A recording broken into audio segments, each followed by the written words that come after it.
Hi, I'm John Napolitano with U.S. Wealth Management. Here is Eliana Blaine with Save That Stuff Incorporated. How are you today? I'm doing great. Thank you. Happy to be here. Thank you. Well, I see this dollar oyster thing everywhere, and there's oysters everywhere. I want to know, what happens to those oyster shells? And you guys actually, that's a big part of your business. What do you do with old oyster shells? Right. Well, oyster shells traditionally just go into the trash. However, that adds a lot of weight. It's about 40 pounds to a 5-gallon bucket of shells. Wow. So if you're a business that's paying for your trash based on approximately what kind of weight it is, you can imagine that it's actually a cost-saving measure to take those oyster shells out of the trash. So that's one of the things that we do is we partner with a nonprofit called the Mass Oyster Project, and we have trucks on the road in the Boston area. We pick up 5-gallon buckets worth of the oyster shells that are source separated from restaurants or bars on site.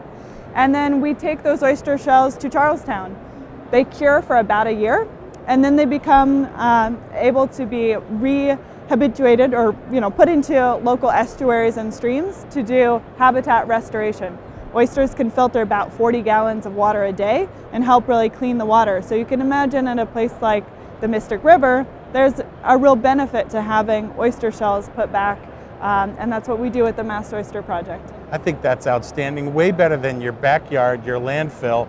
I love it, man. Right, and even if a restaurant is doing composting, the oyster shells don't break down very fast via composting. So there's even a benefit to taking them one step further and doing habitat restoration. So save your stuff and save your oysters and clean up the waterbeds. I love it. Thanks, Eliana. You're welcome. Thank you.